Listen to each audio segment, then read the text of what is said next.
How's it going, guys? Welcome back to another video. Now, I know it's summertime, so there should be vet cart content coming out, okay? And that was my plan, But then I broke it.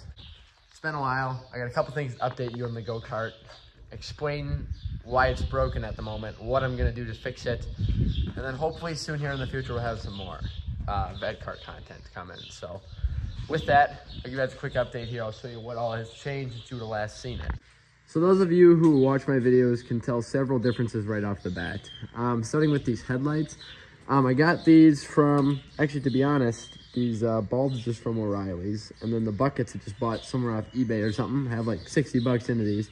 They are not actually hooked up or anything, as you can tell here. They're just kind of loosely hanging on there. That was just a rough draft of kind of what I wanted. I think I want to go a little wider with them eventually, but for now I just used the stock mounts for what I believe were hood hinges. Not 100% sure, but yeah, they're not hooked up to anything right now.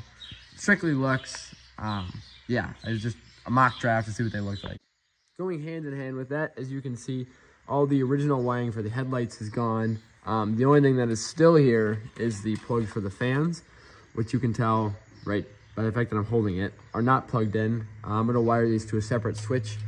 Same with these headlights, just so it's all fresh wiring and you have more control over everything that goes on in the car. So, as you can tell over here too, cruise control's gone. I kind of was a little skeptical on keeping it, so I just got rid of it. We're gonna get back to that mess, just ignore that.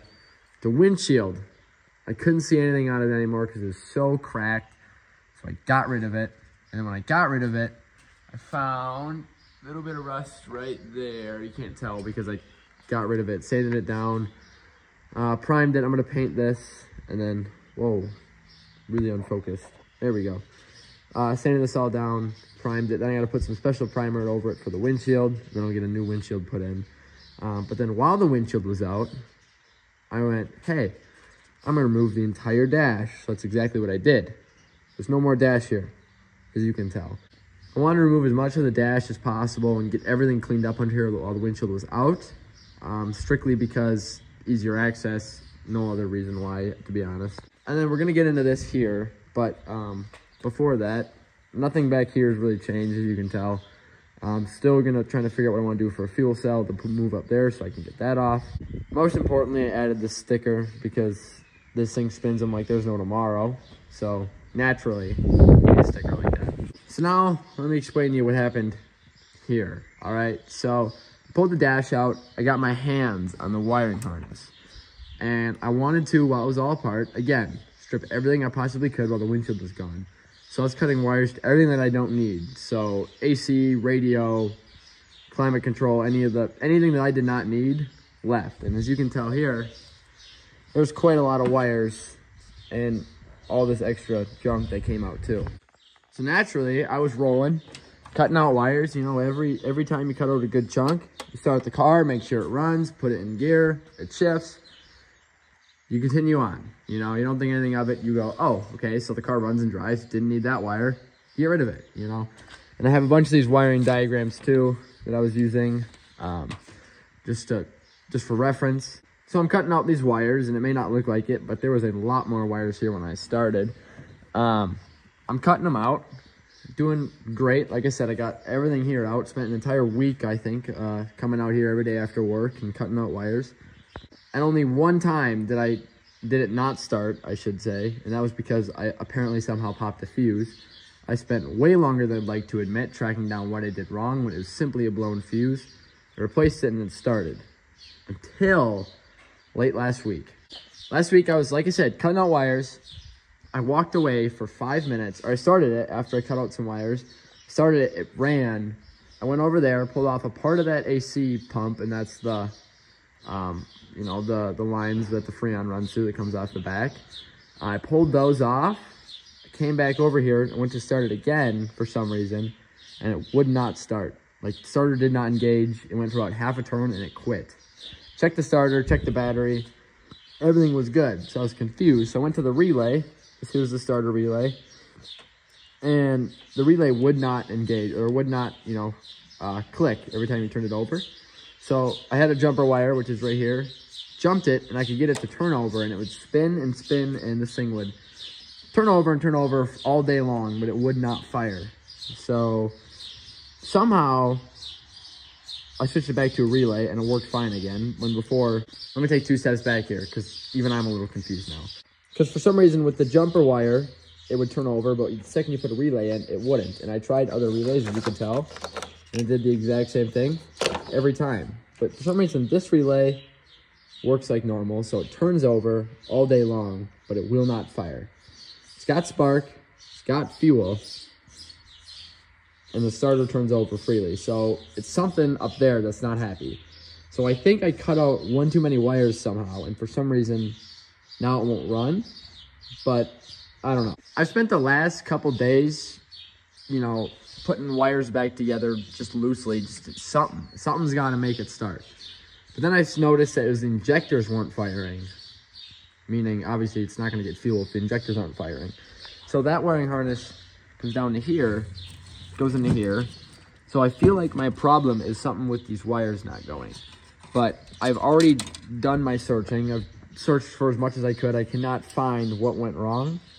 So my next best thing is going to be get a new wiring harness. Well, not new. I'll get a used one off eBay or something. A new dash harness. Completely start over, plug everything back in, and go from there. So somehow, in this bird's nest of wires, I cut something I shouldn't have. Like I said, at this point, I've cut out way too much to be able to pinpoint one wire that caused this.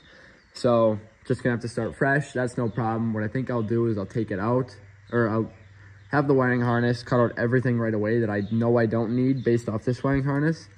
Then plug it in, cut some more out, continue on with our lives. So then we should be good, because I can't imagine the problem is up here, like something just random. It has to be a wire that I cut. I don't know. Here, you guys just have a listen. Let me know what you think here. Ready?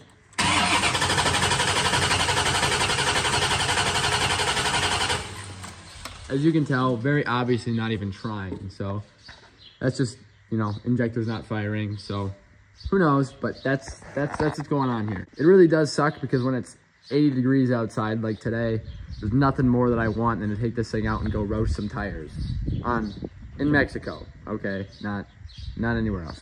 What makes this really uncomfortable for me, I guess, is the fact that that wiring harness is $500 on eBay. So that means that I have to cough up $500 on a mistake that I made that could just be one wire away from being perfectly fine. But you know, that's the story of having project cars, I guess. And this one, that's the first bigger thing that I've spent on this. Been trying to keep the cost down. It is what it is. I'm gonna have to cough it up. It's my bad. Hopefully next time we don't mess this next one up too. But yeah, that's the Vette Kart stuff. So in the meantime, I've been working on my 92 short bed project here. I got a lot of the body mounts and all this stuff going to sandblasting to get painted in, or to get sandblasted and powder coated, and it's going back on. So that's what I've been doing while this thing is out of commission for the time being. Really quick, just for my own sanity, I'm gonna try. So these are the plugs that come out from up at the engine bay. I'm gonna try, because my best guess is this is something with a ground. I'm guessing some sort of ground got cut somewhere. So I've been trying to, you know, redo all the grounds, make sure everything's good. And this here is a ground wire, which comes out to here. I'm gonna try cutting this, wire it up to my mess of grounds there. It's probably not OSHA approved, but wire it up there and just see if maybe this not getting a good enough ground is the problem. I don't know, we'll give it a whirl. All right, I got it wired up to that cluster of wires. I highly doubt this will work. But, you know, we gotta do something in today's video. We can't just sit here and talk about it. So, let's see what she does.